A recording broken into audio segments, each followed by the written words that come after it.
ስንጸልይ ምን ብለን ነው የምንጸልየው? አባቴ ሆይ በሰማይ የምትኖር ነው አባታችን ሆይ በሰማይ የምትኖር ማ አቡነ አይደል እንዴ የምንለው?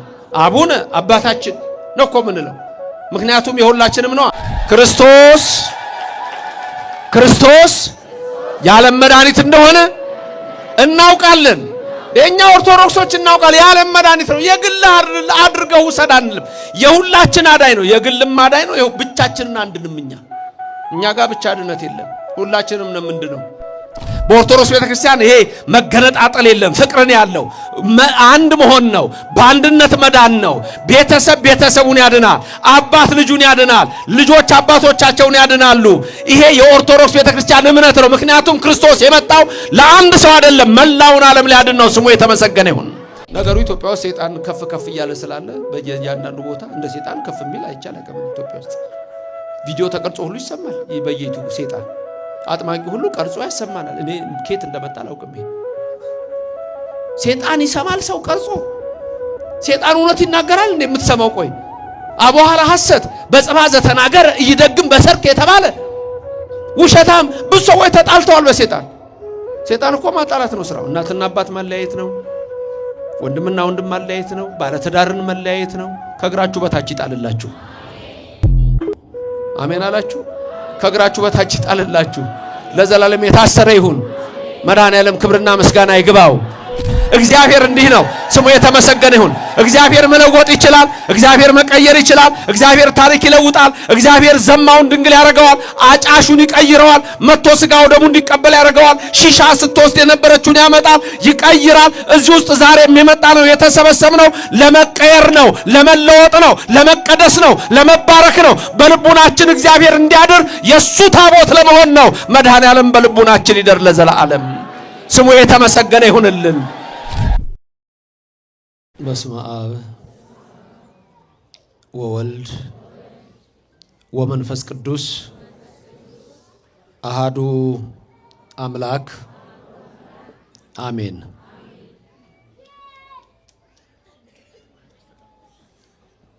በዚህ ቅዱስ ስፍራ እግዚአብሔር አምላክ በሚወደው ደጅ የተሰበሰባችሁ አእይንተ እግዚአብሔር አበው ካህናት፣ አሃው ዲያቆናት፣ የቤተ ክርስቲያን ጌጦቿ ምእመናን፣ አባቶቼ፣ እናቶቼ፣ ወንድሞቼና እህቶቼ፣ እግዚአብሔር አምላክ የሚወዳችሁ ሕፃናት፣ በሌላ ስፍራ ሆናችሁም በዚህ ቀጥታ በሚተላለፈው መርሃ ግብር የምትካፈሉ ሁላችሁ የአብ ጸጋ፣ የወልድ ቸርነት፣ የመንፈስ ቅዱስ ኅብረት አንድነት በሁላችን ላይ አድሮ ይኑር። ምሊተ ክብር ምሊተ ውዳሴ መዝገበ ጸሎት አቁራሪተ መዓት ሰዓሊተ ምሕረት እማምላክ ወላዲተ አምላክ አማላጅነቷ በሁላችን ላይ አድሮ ይኑር።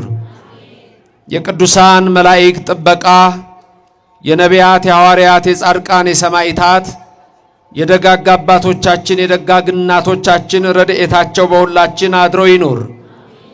ረድኤተ እግዚአብሔርን አጋዥ በማድረግ ለ30 ደቂቃ የምንማርበት የትምህርታችን ርዕስ ክርስቶስ የዓለም መድኃኒት እንደሆነ እናውቃለን በሚል ይሆናል። ክርስቶስ የዓለም መድኃኒት እንደሆነ እናውቃለን። ሰው ለሰው አስታዋሽ ነው። ሰው ለሰው አሳሳቢ ነው። በልቡና የሚያሳድር በአእምሮ የሚቀርጽ የቃሉ ባለቤት ሕያው እግዚአብሔር የምትሰሙትን ሁሉ በልቡናችሁ ጽላት ይጻፍላችሁ። ለእኔም ለምናገረው ማስተዋልና ምስጢሩን እንዲያድለኝ አንደበቴንም እንዲያከናውን ሁል ጊዜ በጸሎታችሁ አስቡኝ። ይህ ቃል የሚሰማችሁ ሁሉ ሐሳብ ሕሊናችሁ በሰማያት ይኑር። ያላችሁበትን ስፍራ መወቁ። የጽድቅን ቃል ደስ በሚያሰኙ ጆሮዎች አድምጡ። ክርስቶስ የዓለም መድኃኒት እንደሆነ እናውቃለን። ይህ ቃል የሚገኘው በዮሐንስ ወንጌል ምዕራፍ 4 ቁጥር 42 ላይ ነው። ክርስቶስ የዓለም መድኃኒት እንደሆነ እናውቃለን። እስቲ ይህን ቃል ሁላችሁም ድገሙት። ክርስቶስ የዓለም መድኃኒት እንደሆነ እናውቃለን። ማ የዓለም መድኃኒት እንደሆነ? ክርስቶስ ምን እንደሆነ? ማን ነው የዓለም መድኃኒት? ክርስቶስ። ክርስቶስ የዓለም መድኃኒት እንደሆነ እናውቃለን። 30 ደቂቃ የምንነጋገረው በዚህ ላይ ነው። ትምህርታዊ ስብከት ነው። ይህ አስተሳሰብ በጣም ጥልቅ አስተሳሰብ ነው። ብዙ ጊዜ በተደጋጋሚ አሁን የማነሳቸው ሁለት ፊሎሶፊካል ኮንሰፕቶች አሉ። እነዚህ ሁለቱ አስተሳሰቦች ፍልስፍናዊ ልበላቸው እንጂ ዓለምን የሚመሩና የሚቃኙ አስተሳሰቦች ናቸው። ክርስቶስ የዓለም መድኃኒት እንደሆነ እናውቃለን። ድገሙና ንገሩኝ። ማ የዓለም መድኃኒት እንደሆነ እናውቃለን? ክርስቶስ የዓለም መድኃኒት እንደሆነ ምን እናደርጋለን? እናውቃለን። ሁለቱ አስተሳሰቦች እግዚአብሔራዊና ሰዋዊ ይባላሉ። ምንና ምን ይባላሉ? እግዚአብሔራዊና ሰዋዊ። እነዚህ ምን አይነት ንግግር አላቸው? በፍልስፍናው ዓለም አንትሮፖሴንትሪሲዝም እና ቴዎሴንትሪሲዝም ይባላል። አንትሮፖሴንትሪሲዝም ማለት ሰዋዊ የሰው ሐሳብ ማለት ነው፣ ወይም በሰው ሐሳብ ላይ የተመሰረተ። ቴዎሴንትሪሲዝም ማለት ደግሞ ሴንትሪዝም ማለት ማዕከል ማለት ነው። ሴንተር ማለት ማዕከል ማለት ነው። ቴዎሴንትሪሲዝም ማለት እግዚአብሔራዊ፣ እግዚአብሔር ላይ በእግዚአብሔር ቃል ላይ የተመሰረተ ማለት ነው። የትኛው ናችሁ እናንተ? በማ ላይ የተመሰረታችሁ ናችሁ? በማ ላይ? ኦርቶዶክስ ተዋህዶ በማ ላይ የተመሰረተች ናት? በማ ላይ? ምንድን ነበር ያለው በፊልጵስዩስ ዘቂሳርያ? የማቴዎስ ወንጌል ምዕራፍ 16 ቁጥር 13 ላይ በፊልጵስዩስ ዘቂሳርያ ክብር ይግባውና በልብ መታሰቡ በቃል መነገሩ ከፍ ከፍ ይበልና ጌታችን መድኃኒታችን ኢየሱስ ክርስቶስ ምን የሚል ጥያቄ ነበር የጠየቀው? ሰዎች ማን ይሉኛል? መልሱን የመለሰው ማን ነው? ቅዱስ ጴጥሮስ ምን አለ? አንተ ውእቱ ክርስቶስ ወልደ እግዚአብሔር ሕያው፣ አንተ የሕያው እግዚአብሔር ልጅ ክርስቶስ ነህ አለው። ከዛ ቀጥሎ ጌታ ምን ተናገረ? ጴጥሮስ ይህን ሥጋና ደም አልገለጠልህም፣ የገለጠልህ የሰማዩ አባቴ ነው። ስለዚህ አንተ መሰረት ነህ አለው። ከዛ አንተ በተናገርካት ቃል ክርስቶስ በምትለው በዛች ቃል በአለቱ ላይ በዛ ላይ ቤተ ክርስቲያኔን እሰራታለሁ አለ። ጴጥሮስ ላይ አይደለም ቤተ ክርስቲያን የሰራችው። ጴጥሮስ አብነት ነው፣ መሰረቱ ክርስቶስ ነው። ቤተ ክርስቲያን የሰራችው ክርስቶስ ላይ ነው። የጴጥሮስ ሰም ነው፣ የክርስቶስ ወርቁ ነው። ቤተ ክርስቲያን የተመሰረተችው በማ ላይ ነው? በክርስቶስ ላይ። አለቱ የተባለው ክርስቶስ ነው። አንደኛ ቆሮንቶስ ምዕራፍ 10 ከቁጥር 1 እስከ 5 ስትመለከቱ ምን ይላል? አባቶቻችን ሁሉ ከደመና በታች ነበሩ፣ ሁሉም እነሆ በደመናው ተጠመቁ፣ ከሙሴ ጋር ይተባበሩ ነበር፣ ሁሉም ያን መንፈሳዊ መብል በሉ፣ ሁሉም ያን መንፈሳዊ ጠጡ፣ ይከተላቸው ከነበረው አለት ጠጡ ይልና ጳውሎስ ሐዋርያ በረከቱ ይደርብንና ምን ይላል? አለቱም ክርስቶስ ነበር ይላል። አለቱ ማን ነው? ቤተ ክርስቲያንን በዚች ምን ላይ እሰራለሁ? አለት ላይ።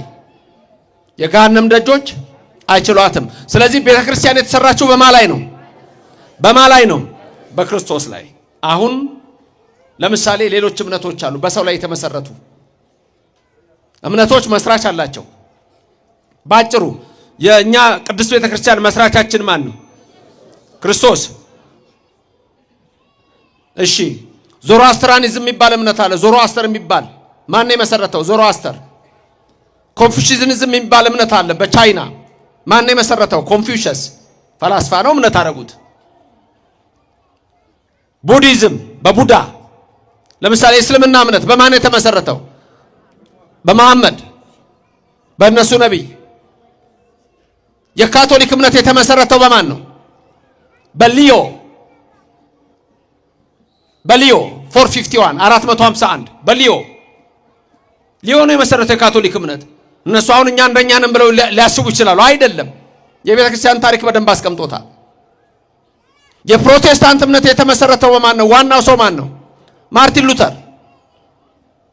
ስለዚህ እነዚህ አስተሳሰቦች ሰው ላይ ስለሆኑ ከእውነተኛው እግዚአብሔር ከመሰረተው እየወጡ ይሄዱ ናቸው። ቤተክርስቲያን ተገነጠለች አይባልም፣ አትገነጠልም። ወጡ ነው በቃ። ከኛ ወገን ነበሩ፣ ወጡ እንዳለው ነው፣ መውጣት ነው። ስለዚህ አመሰራረቱ ራሱ በሰው ላይ ስለሆነ በተለይ ድንገት የፕሮቴስታንት አማኞች እዚህ ካላችሁ አንድ ነገር ልብ በሉ። ቴዎሴንትሪክ እግዚአብሔር ላይ የተመሰረተ ሳይሆን ሰው ላይ የተመሰረተ ስለሆነ ዋናው ነገር አውሮፓ በዛ ሰዓት እኔ የሚል መሰረት ላይ ስለመጣ እኔ ማለት ደግሞ አንትሮፖሴንትሪክ ነው። ብዙ ቦታ ስናገር ሰምታችሁ ከሆነ ለምሳሌ ልጠይቃችሁ እናንተን እንዴት አመሻችሁ? መልሳችሁ ምንድነው? ጉድ ኢቭኒንግ። በእንግሊዘኛው ጉድ ኢቭኒንግ ስል መልሱ ምንድነው? እግዚአብሔር ይመስገን ነው። ጉድ ኢቭኒንግ ነው መልሱ። ጉድ ኢቭኒንግ ጥሩ ምሽት። ጉድ ሞርኒንግ መልሱ ምንድነው? ጉድ ሞርኒንግ። እንዴት አደራችሁ? ማለት ነው የተመሰረታችሁት በእግዚአብሔር ላይ። ለምሳሌ ሰው ስጦታ ይሰጣችኋል። ሰው ስጦታ ሲሰጣችሁ አሁን እኔ መጥቻ አንድ ስጦታ መሰጣችሁ መልሳችሁ ምንድነው? ማይስጥልኝ። ማን ነው መሰረቱ? እግዚአብሔር። በእንግሊዘኛ ውስጥ ቢሆን ምን እንደምትሉኝ? ዩ ቴንክ ዩ the center is I። ሰው ላይ ነው የተመሰረተው። ከዛ የፕሮቴስታንት እምነት ልክ ከዚህ ከኢንላይትመንት ሐሳብ ሲመጣ እግዚአብሔር ምን አደረገው? የዓለም መድኃኒት አይደለም ማለት ኢየሱስ ክርስቶስ። ተመልከቱ ወዴት እንዳመጣዋችሁ። ኢየሱስ ክርስቶስ የዓለም መድኃኒት አይደለም አሉ። ከዛስ የግል አዳኝ ነው አሉ። አያችሁ ልዩነቱን። ከዛ ሊሰብኩ ሲመጡ ምንድን ነው የሚሉት? ኢየሱስን የዓለም መድኃኒትን ተቀበለው ነው የሚሉት ወይስ ኢየሱስን የግል አዳኝ አድርገህ ተቀበል? ምን እንደሚሉት ሰምታችኋቸው አታውቁ? ወንዶች ምን እንደሚሉት? የዓለም መድኃኒትን ተቀበለው ነው የሚሉት ወይስ የግል አዳኝ አድርገህ ተቀበል? ከየት እንደመጣያችሁት የግል አዳኝ አድርገው ሰድ አይ ነው። ሰው ላይ ነው የተመሰረተው። ስለዚህ የግል ኢንዲቪጁዋሊዝም ይባላል። ይሄ ኢንዲቪጁዋሊዝም ሐሳብ ደግሞ አሁን የፕሮቴስታንት እምነት አድጎ መጨረሻ ወዴት ነው የሚሄደው? አንድ ትልቅ የፕሮቴስታንት ሊቅ ወደ ኒው ኤጅ ሙቭመንት ይቀየራል አለ። ኒው ኤጅ ሙቭመንት ደግሞ ቀጥታ ምን መሆን ነው አለ? ኢንላይትመንት አዌክንድ መሆን ነው። ኢንላይትመንቱ ወደማ በመጠጋት ነው። አብርሆቱ፣ መንቃቱ፣ ቪዥዋላይዜሽኑ፣ ማኒፌስቴሽኑ፣ ሜዲቴሽኑ እነዚህ ሁሉ መጨረሻ ወዴት ይወስዱሃል አለ። በእነሱ ሐሳብ መጨረሻው ኒው ኤጅ ሙቭመንት ኢትዮጵያ ውስጥ ያሉ ሰዎች አላወቁት እንደሆነ አላውቅም። ነገሩን ያው መጽሐፍ ጽፍ ያለው ቀዳሚ የሚወጣ መጨረሻው ምንድነው? ሉሲፈር መሆን ማለት ነው። ኢንላይትመንት እሱ ነው። ሉሲፈር ምን ማለት ነው? ሰይጣን ማለት ነው። ስለዚህ በኒው ኤጅ ሙቭመንት ውስጥ እየኮተኮተ የሚያሳደገው ወደ መጨረሻ ወደ መውሰድ ነው፣ ወደ ሰይጣን መውሰድ ነው። ደ ሲክሬት የሚባል መጽሐፍ ያነበበ ሰው አለ? አትዋሹም መቼም ቤተክርስቲያን ስለሆናችሁ መድኃኒዓለም ግቢ ናችሁ። ደ ሲክሬት የሚል መጽሐፍ ያነበበ በተለይ ድንገት ወጣቶች ያነበባለ ያላነበባለ አንዳንዶቻችሁ ችግር የለም ያነበበ አንብብ ያለው የሚል ሰው ሰምቻለሁ። እቴም አንብባለች። ከዚህ ሲያነበባችሁ ሰዎች የላችሁ? ደ ሲክሬት የሚለው መጽሐፍ ምንድነው? መጨረሻ የሚነግራችሁ ዩኒቨርስን ታገኙታላችሁ ነው። እንደሱ ነው። ዩኒቨርስን ታገኛላችሁ ይላችኋል። አሁን ዩኒቨርስ ብላችሁ ዩኒቨርስ ሁሉ ጊዜ የሚጽፉት በካፒታል ዩ ነው። ዩኒቨርስ እናንተን ደግሞ ሲነግራችሁ ምንም መሃል ላይ ቢጽፋችሁ ያ መጽሐፍ የሮና በርን መጽሐፍ መሃል ላይ ዩ ሲል በካፒታል ዩ ነው። ካፒታል ዩ የሚጻፈው ለእግዚአብሔር ነው። ዩኒቨርስን መጨረሻ ምን ይለዋል? ያመጣና ኮንግራቹሌሽን ነው የሚለው መጨረሻ ላይ መጽሐፉ።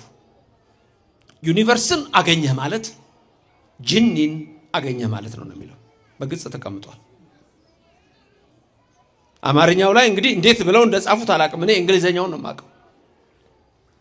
ኮፒ ከሆነ ደግሞ ቀጥታ ነው ያን የሚያደርጉት። ስለዚህ ተመልከቱ እምነቶች እንዴት እንደሚመጡ ሰው ላይ የሚመሰረቱና እግዚአብሔር ላይ የሚመሰረቱ። እናንተ በማመሰረት ላይ ተመስርታችኋል። እንዲህ ይላችኋል ኤፌሶን ምዕራፍ 2 ቁጥር 20 ላይ ከኔ ቀጥላችሁ ተናገሩ። እናንተ ከነቢያትና በሐዋርያት መሰረት ላይ ታንጻችኋል። እኛ በሐዋርያትና በነቢያት መሰረት ላይ ታንጸናል። መሰረቱ ማን ነው? ክርስቶስ። ክብርና ምስጋና ይግባው ለዘላለም፣ ስሙ የተመሰገነ ይሁን። እንግዲህ ልብ በሉ፣ ትምህርት ነው ብያለሁ፣ ይቅርታ ስብከት አይደለም ብያለሁ። 10 ደቂቃ ጨረስኩ፣ 20 ደቂቃ አለኝ። ርዕሳችን ምን ነበረ? ክርስቶስ የዓለም መድኃኒት እንደሆነ ምን እንላለን? እናውቃለን። ይሄንን ያሉት የሰማርያ ሰዎች ናቸው። ታሪኩ ያለው ዮሐንስ ወንጌል ምዕራፍ 4 ላይ ነው። አንድ ቀን ከቀኑ 6 ሰዓት ኢየሱስ ክርስቶስ ወደ ኢየሩሳሌም ለመሄድ ወደ ይሁዳ በዛ ሲያልፍ በሰማርያ ማለፍ ግድ ሆነበት። ከቀኑ 6 ሰዓት ሲካር ወደምትባል በሰማርያ የጉድጓድ ውሃ አጠገብ መጣ። ያቺ የጉድጓድ ውሃ ያዕቆብ ከሴኬም አባት ከኤሞር በመቶ በጎች የገዛት የጉድጓድ ውሃ ናት። ከቀኑ 6 ሰዓት አንድ ሴት ውሃ ልትቀዳ ወደዛ ምንጭ መጣች። ውሃው ዳር ምንጩ ዳር ማቁጭ ብሏል ኢየሱስ ክርስቶስ። ተመልከቱ፣ ከቀኑ ስንት ሰዓት? ከቀኑ 6 ሰዓት ኢየሱስ ምንጩ ዳር ነው። አንድ ሴት ውሃ ልትቀዳ መጣች። ከቀኑ ስንት ሰዓት? በ6 ሰዓት ውሃ ይቀዳል ከምንጭ ከወንዝ። እናቶቻችን አሁን እንደ ቧንቧው ቤት እንደመጣው አይደለም። ውሃ የሚቀዳው በስንት ሰዓት ነው? ወይ ጠዋት ነው ወይ ደግሞ ማታ ነው። እንስራዋን ተሸክማ እሷ በስንት ሰዓት ነው የመጣችው? መከራ አለባት። የሰው አፍ ሰው በሌለበት ነው የምትሄደው ምስኪን ሴት። ምክንያቱም ሁሉም ምን ይላታል? ዘረቆርጥም ይላታል እችን ሴት። ምክንያቱ ምንድነው? 5 ባሎች አግብታ 5ቱም ሞተዋል። አስማንዲዮስ የሚባል እርኩስ መንፈስ ጭኗ ላይ አድሮ ባሎቿን ይገላል። እሷ ምን ታድርግ ግን? የሰው አፍ ስለፈራች ከቀኑ 6 ሰዓት ውሃ ልትቀዳ መጣች። ታሪኩ ስለሱ ስላልሆነ ዛሬ የምንማረው ስለ ክርስቶስ የዓለም መድኃኒት መሆኑ ስለሆነ ከዚህ ሴት ጋር ሲነጋገር ነው። ውሃ ጠጭኝ አላት። ከዛ በኋላ ማነህ አንተ አለችው። ክርስቶስ እንደሆነ ነገራት። እንስራዋን ትታ እየሮጠች ወደ ሰማርያ ከተማ ገባች። ከዛ የሰማርያ ሰዎችን ምን አለቻቸው? ኑ በሕይወቴ ዘመን ያደረኩትን ሁሉ ነገረኝ ብላ ጠራቻቸው። ከዛ በኋላ አስተማራቸው። እንደውም እባክህ እደር አስተምረን ብለው 2 ቀን በሰማርያ ከተማ አድሮ አስተማራቸው። በልቦናችን ይደርልን መድኃኔዓለም። የልቦናችሁን ሐሳብ ይፈጽምላችሁ። ሴቲቱን ንጹሕ ያደረጋት ከአጋንንት እስራት ያወጣት የቀደሳት እግዚአብሔር እኛንም ሁላችን ይቀድሰን። ያቺ ሴት መጨረሻ የት እንደሄደ ታውቃላችሁ? 5 ባሎች የሞቱባት ሰይጣን ሲያሰቃያት የነበረ ከ36ቱ ቅዱሳን አንስት አንዷ ሆና ቅድስት ተብላለች። በረከቷ ይደርብን። እሷም እግዚአብሔር እንዲህ ነው፣ ስሙ የተመሰገነ ይሁን። እግዚአብሔር መለወጥ ይችላል። እግዚአብሔር መቀየር ይችላል። እግዚአብሔር ታሪክ ይለውጣል። እግዚአብሔር ዘማውን ድንግል ያደርገዋል። አጫሹን ይቀይረዋል። መጥቶ ስጋው ደሙ እንዲቀበል ያደርገዋል። ሺሻ ስትወስድ የነበረችውን ያመጣል፣ ይቀይራል። እዚህ ውስጥ ዛሬም የመጣ ነው የተሰበሰብነው ለመቀየር ነው፣ ለመለወጥ ነው፣ ለመቀደስ ነው፣ ለመባረክ ነው። በልቡናችን እግዚአብሔር እንዲያድር የሱ ታቦት ለመሆን ነው። መድኃኔዓለም በልቡናችን ይደር ለዘላለም። ስሙ የተመሰገነ ይሁንልን። ክርስቶስ የዓለም መድኃኒት እንደሆነ እናውቃለን። የኛ ኦርቶዶክሶች እናውቃለን። የዓለም መድኃኒት ነው። የግል አድርገው ውሰድ አንልም። የሁላችን አዳኝ ነው። የግልም አዳኝ ነው። ብቻችንን አንድንም እኛ ጋር ብቻ ድነት የለም። ሁላችንም ነው። ምንድነው ስንጸልይ ምን ብለን ነው የምንጸልየው? አባቴ ሆይ በሰማይ የምትኖር ነው። አባታችን ሆይ በሰማይ የምትኖር አቡነ አይደል እንደ የምንለው? አቡነ አባታችን ነው እኮ የምንለው። ምክንያቱም የሁላችንም ነው። በኦርቶዶክስ ቤተክርስቲያን ይሄ መገነጣጠል የለም። ፍቅርን ያለው አንድ መሆን ነው። በአንድነት መዳን ነው። ቤተሰብ ቤተሰቡን ያድናል። አባት ልጁን ያድናል። ልጆች አባቶቻቸውን ያድናሉ። ይሄ የኦርቶዶክስ ቤተክርስቲያን እምነት ነው። ምክንያቱም ክርስቶስ የመጣው ለአንድ ሰው አይደለም፣ መላውን ዓለም ሊያድን ነው። ስሙ የተመሰገነ ይሁን። ክብር ምስጋና ይግባው ለዘላለም። ድንገት አሁን ቀጥታም እያያችሁ ካላችሁ በአረብ ሀገር ደግሞ ኖራችሁ የምታውቁ ሰዎች ወይም አረብ ሀገር ያላችሁ ትልቁ ጥያቄ ከእስልምና እምነት ተከታዮች የሚመጣ ትልቅ ጥያቄ አለ። ክርስቶስ መጣሁ ያለው ለእስራኤል ብቻ ነው፣ ለሌላው አልተላኩም ብሏል። ስለዚህ ኢየሱስ ክርስቶስ ነብይና ኢሳ የመጣው ለእስራኤል ብቻ ነው የሚል የእስልምና እምነት አስተማሪዎች አንዳንዴ ሲናገሩ ይሄን ሰምቻለሁ። አንዳንድ ሰው ችግሩ አንድ ጥቅስ ይዝና ዘራፍ ይላል።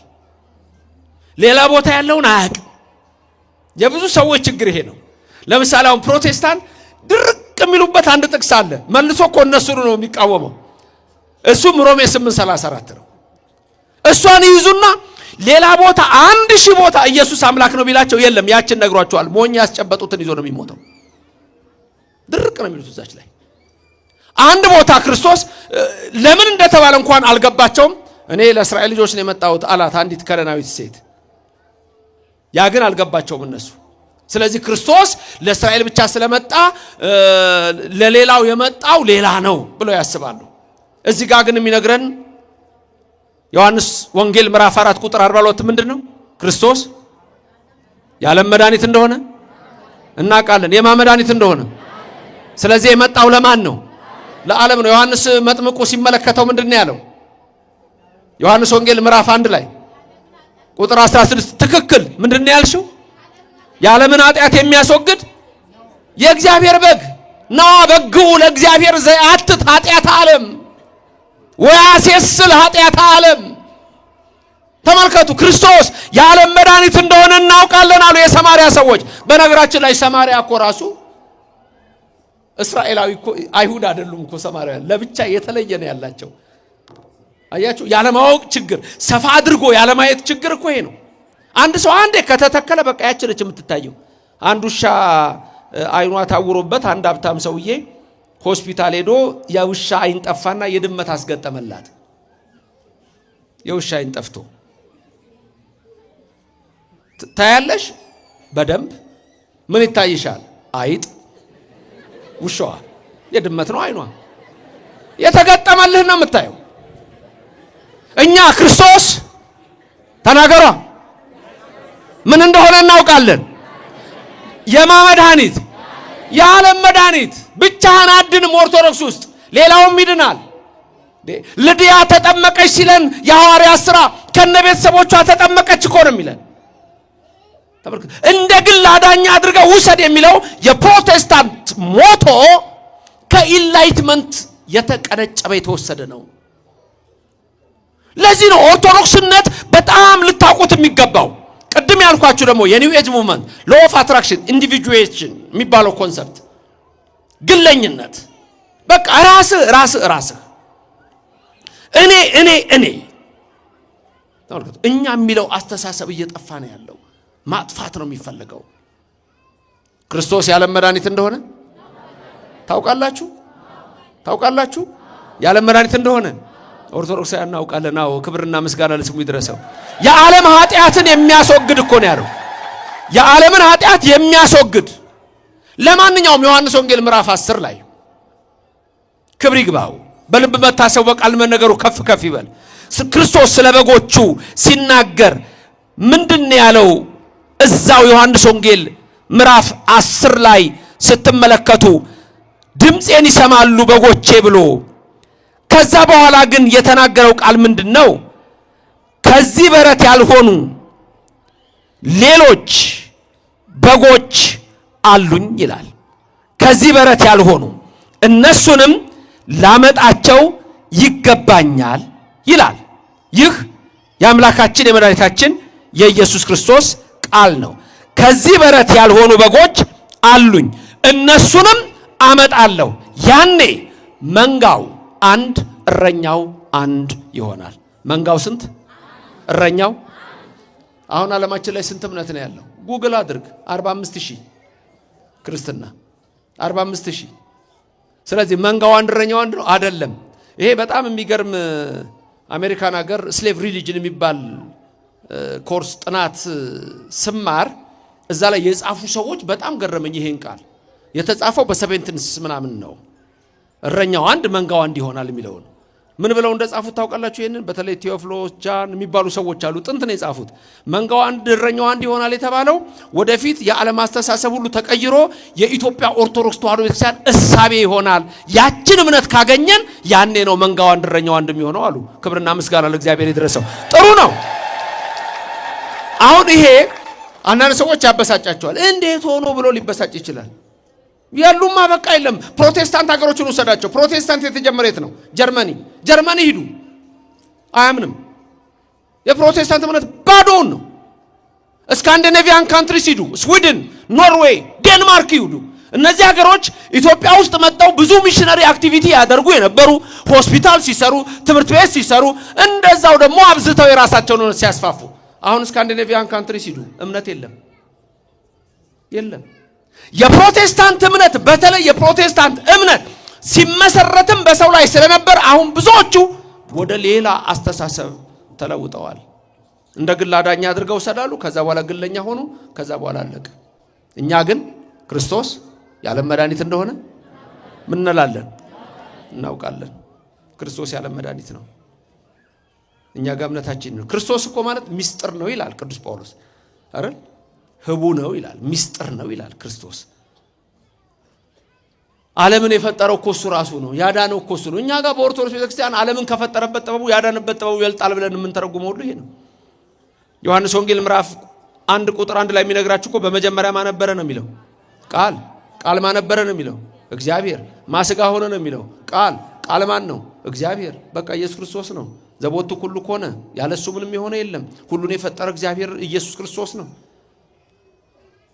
እኛ ክርስቶስ ያለም መድኃኒት እንደሆነ እናውቃለን ተመልከቱ አንዳንድ ሰው ደግሞ በጣም ሲሳሳቱ ያዩታል ኦርቶዶክስ እምነት ኦርቶዶክስ የሚለው ቃል የግሪክ ስለሆነ ይላሉ ክርስቶስ ራሱ ግሪክ እኮ ነው ቃሉ ቋንቋ መግባቢያ መሆኑን እና በጊዜው ባለው ቋንቋ ላይ ደግሞ እግዚአብሔር እንደሚሰራ አልገባቸው የብዙ ሰዎች ስተት ነው ያለው አንዳንዶቹ ወደ ኢስተርን ኦርቶዶክስ የግሪክ ኦርቶዶክስ የራሺያ ኦርቶዶክስ እንደዚህ ነው ትክክለኛ ነው ብለው አንዱ ደግሞ ወደ ሌላ ሲሄድ ይታሰባል ያ የቤተክርስቲያንን ታሪክ ካለማወቅ የሚመጣ ነው የእግዚአብሔር ቃል የሚነግረን ግን ምንድነው አሁን እኛስ ክርስቶስ ያለም መድኃኒት እንደሆነ ምን እንላለን እናውቃለን ምክንያቱም መሰረታችን እግዚአብሔር ነው መሰረታችን ክርስቶስ ነው መሰረታችን ወንጌል ነው በዚህ ላይ የጸናን ሰዎች ነን ክርስቶስ ያለም መድኃኒት እንደሆነ የምናውቀው ደግሞ ገና ሲወለድ ከመቤታችን ቅድስተ ቅዱሳን ድንግል ማርያም እረኞቹን መጥቶ መልአኩ የነገራቸው ምንድነው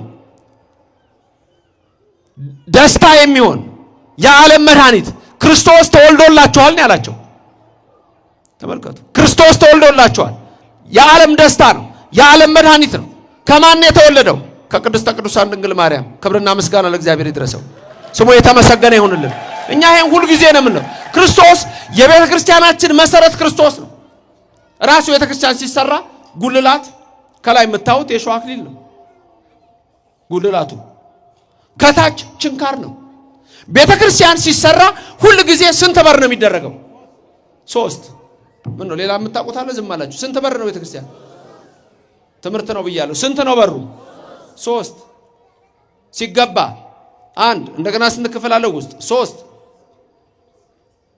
ቤተ ክርስቲያን አሰራር ራሱ አለው 4 በር አይሆንም 8 በር አይሆንም በአንዱ በኩል ካህናት ይገባሉ በአንዱ በኩል ወንዶች ይገባሉ በአንዱ በኩል ሴቶች ይገባሉ ጥሩ በእያንዳንዱ ነገራችን ላይ ምን ሰብከው ክርስቶስን ቅዳሴ ሲገባ ከየት ነው መጀመሪያ የሚመጣው ውጭ ሀገር ያሉ ሰዎች ግራ ሊገባቸው ይችላል ቤተልሔም አንዳንድ ቦታ ስለማይኖር ግን ትምህርቱን ያውቁታል ቅዳሴ ሲገባ መጀመሪያ ከየት ነው የሚመጣው ከቤተልሔም መምጣታችን ሚስጥሩ ምንድነው የት ነው የተወለደው ጌታ ቤተልሔም ዲያቆኑ ህብስቱን ይዞ ካህኑ ማዕጠንቱን ይዞ ወደ መቅደሱ ይመጣሉ አይደለም ከየት ነው የሚመጡት ከቤተልሔም ከዛ ከቤተልሔም መጣው ወደ መቅደሱ ሲገቡ መቅደሱ ደግሞ ቀራንዮ እኮ ነው መስዋዕት ነው በየቀኑ ስጋው ይፈተታል ድንግል ማርያም በረከቷ በሁላችን ይደር ፍቅሯን በልቡናችን ያድርግ ጸጋዋ በሰውነታችሁ ላይ ይሁንላችሁ ድንግል ማርያም ጌታን ወልዳ በበረቱ ስታስተኛው እኮ በጨርቅ ስትጠቀልለው ምንድነው ያለችው ካህናት ለተለት በመቅደስ ውስጥ እንደዚህ ተቀልለዋል እኮ ነው ያለችው በአምስቱ ማይፈዳት በጠቅላላ ነገራችን እኮኛ ክርስቶስ ነው ህይወታችን ክርስቶሳዊ ነው እናንተ ራሳችሁ ስማችሁ ማን ተብሎ ነው የሚጠራው ማን ነው የምትባሉት ክርስቲያን በማን ነው ክርስቲያን የተባላችሁት በክርስቶስ ክርስትና መጨረሻ ላይ የት ነው የሚሄደው ማንን ወደ መምሰል ነው የሚሄደው ክርስቶስን ሐዋርያ ጳውሎስ ምን አለ እኛ የክርስቶስ ልብ አለን ይላል ድገሙና ነገሩ እኛ የክርስቶስ ምን አለን ክርስቶስ እዚህ የመጣው ሌላ ለመመሰላችሁ እኛ ለመምሰል አይደለም እሱን እንድንመስለው ነው እሱም ስጋችንን ተዋሃደ በተዋሃደው ስጋ ዓለምን ድል መታ ከዛ ምን አለን እኔ ዓለምን አሸንፌዋለሁ እናንተም አሸንፉት አለ ለዘላለም የሰይጣን መንፈስ ከግራችሁ በታች ይውደቅላችሁ የዛር መንፈስ ይውደቅ የአዳልሞቲ መንፈስ ይውደቅ፣ የወሰንገላ መንፈስ ይውደቅ፣ የጠንቋይ መንፈስ ይውደቅ፣ የክደት መንፈስ ይውደቅ። ነገሩ ኢትዮጵያ ውስጥ ሰይጣን ከፍ ከፍ እያለ ስላለ በእያንዳንዱ ቦታ እንደ ሰይጣን ከፍ የሚል አይቻልም። ኢትዮጵያ ውስጥ ቪዲዮ ተቀርጾ ሁሉ ይሰማል። በየዩቲዩብ ሰይጣን አጥማቂ ሁሉ ቀርጾ ያሰማናል። እኔ ኬት እንደመጣ አላውቅም። ይሄ ሰይጣን ይሰማል ሰው ቀርጾ። ሰይጣን እውነት ይናገራል እንዴ የምትሰማው? ቆይ አቦሃራ ሐሰት በጽባዘ ተናገረ ይደግም በሰርክ የተባለ ውሸታም ብዙ ሰዎች ተጣልተዋል በሰይጣን። ሰይጣን እኮ ማጣላት ነው ስራው። እናትና አባት ማለያየት ነው። ወንድምና ወንድም ማለያየት ነው። ባለትዳርን መለያየት ነው። ከእግራችሁ በታች ይጣልላችሁ። አሜን አላችሁ? ከእግራችሁ በታች ይጣልላችሁ። ለዘላለም የታሰረ ይሁን። መድኃኔዓለም ክብርና ምስጋና ይግባው። ለዘላለም ጠርቆ ያስወገደልን ክብር ምስጋና ይግባው። ስሙ የተመሰገነ ይሁንልን። ክርስቶስ የዓለም መድኃኒት እንደሆነ ምን እንላለን? እናውቃለን። ስለዚህ ነው ከእመቤታችን ከድንግል ማርያም የተወለደው ያ ህቡ ምስጢር ነው። እመቤታችን መሰበ ወርቅ ናት። እሱ በውስጧ ያለው ህቡ ምስጢር ነው። እኛ ኦርቶዶክሳውያን ይሄንን የምናውቀው ክርስቶስ ምስጢር ነው። ከሰማየ ሰማያት የወረደው ወልድ ምስጢር ነው። ከድንግል ማርያም ከስጋዋ ስጋ የነሳው ወልድ ምስጢር ነው። ድንግል ማርያም ወልዳ ኢየሱስ ያለችው አማኑኤል ያለችው ክርስቶስ ብላ የጠራችው እሱም ምስጢር ነው። ሁሌ ይሄንን ነው የምንለው እኛ። እመቤታችንን አንቲ ውእቱ መሶበ ወርቅ ነው የምንላት። የወርቅ መሶብ ነች ነው የምንላት። የመድኃኔዓለም እናት ናት። ስሙ የተመሰገነ ይሁን። ልጇ የዓለም ንጉሥ ነው። ስሙ የተመሰገነ ይሁን። እሱ ጌታ ነው። ስሙ የተመሰገነ ይሁን። ጌቶች ጌታ ነው። ስሙ የተመሰገነ ይሁን። እሱ የአማልክት አምላክ ነው። ስሙ የተመሰገነ ይሁን። የቅዱሳን ቅዱስ ነው። ስሙ የተመሰገነ ይሁን። ምንድነው የምንለው? ቅዱስ እግዚአብሔር፣ ቅዱስ ንገሩኛ፣ ኃያል፣ ቅዱስ ሕያው ዘኢይመውት ለወልድ ነው እኮ ዘኢይመውት። ምክንያቱም ቀጥሎ ምንድነው የምንለው?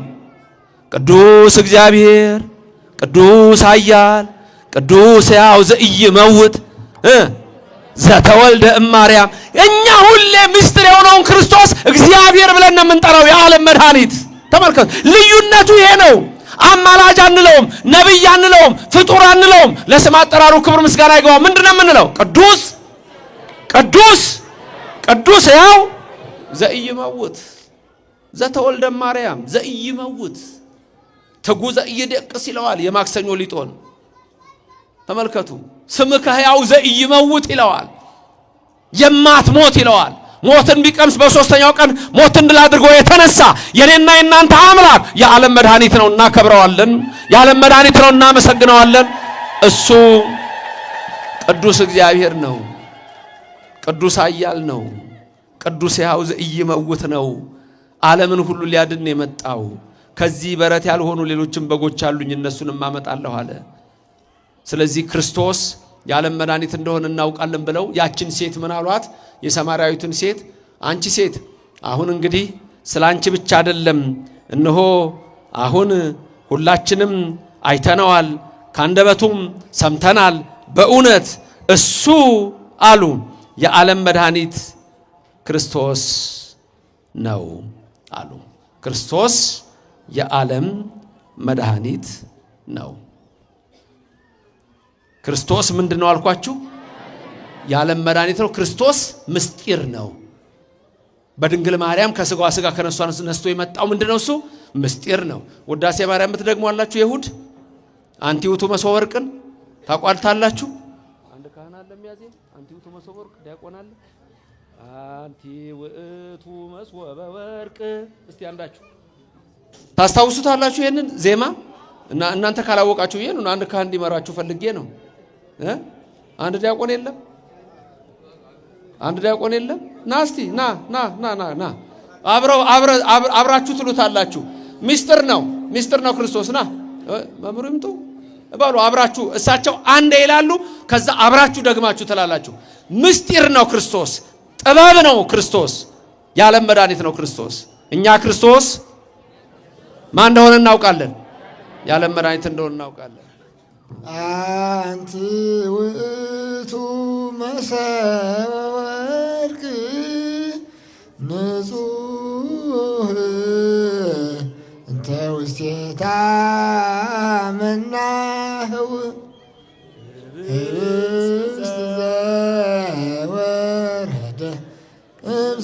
እምሰማያት ወሃቤ ሕይወት ለኩሉ ዓለም ለኩሉ ዓለም እግዚአብሔር ይስጥልን ቃለ ሕይወት ያሰማልን። ዝማሬ መላእክት ለኩሉ ለአንተ ብቻ ለአንቺ ብቻ እኛ ክርስቶስ ምን እንደሆነ ነው የምናውቀው። የዓለም መድኃኒት በሉ እስቲ አብራችሁ አሁን ቄሱ ያሉልን አንቲ ውእቱ መሶበ ወርቅ ንጹህ እንተ ውስቴታ መና ህቡ ህብስት ዘወረደ እምሰማያት ወሃቤ ለኩሉ ዓለም ወሃቤ ሕይወት ለኩሉ ዓለም ለማ ከየት የወረደ እምሰማያት አንቲ ውእቱ መሶበ ወርቅ ማርያም ናት መሶበ ወርቅ እንተ ውስቴታ በወርቅ በሰብ ወርቅ ውስጥ ያለ ህቡ የተባለ ምስጢር ያለው ጳውሎስ ክርስቶስ ተመልከቱ ዘወረደም ሰማያት ከሰማይ ነው የመጣው እግዚአብሔር ነው እሱ ፍጡር አይደለም እንደ አርዮስ ሁለት ባህሪያት የሚባለው አይደለም በተዋህዶ ነው አማላይ ተብሎ የሚጠራ አምላክ ነው ሰው የሆነ አምላክ ዘወረደም ሰማያት ለምን ወሃቤ ሕይወት ማለት ምን ማለት ነው ሕይወት የሚሰጥ ለኩሉ ዓለም ለማ ለዓለም ሁሉ ክርስቶስ የዓለም መድኃኒት እንደሆነ እናውቃለን። ስሙ ለዘላለም የተመሰገነ ይሁን። ክርስቶስ የዓለም መድኃኒት እንደሆነ እኛ ኦርቶዶክሳውያን አያችሁ በዜማችን ሁሉ የምንለው ይሄንን ነው። ስሙ የተመሰገነ ይሁን። እናመሰግነዋለን። ክርስቶስ የዓለም መድኃኒት እንደሆነ ምን እንላለን? እናውቃለን። ጥበብ እሰ መድኃኒነ ውእቱ ይላል ኤጲፋኒዎስ። ጥበብ እንጂ ጥበብስ እሱ መድኃኒታችን ነው። ዘቤዘወነ ነው ያለው የተቤዠን ወተሳየጠነ ነው ያለው በንዛሃተ ደሙ በደሙ ፍሰት ወገኖቼ የገዛን እኛ ክርስቶስ የዓለም መድኃኒት እንደሆነ እናውቃለን። ጥበብሰ መድኃኒነ ውእቱ ዘቤዘወነ በጥባ ሥጋሁ ወተሳየጠነ በንዝሃተ ደሙ ወሐረየነ እያለ ለመንግስቱ ለዓለም ዓለም የሚል የኤጲፋኒዎስ ቅዳሴ አለ። ከንግግር ጋር ዜማ ስለማይመጣ ነው። ክርስቶስ የዓለም መድኃኒት ነው። ወሐረየነ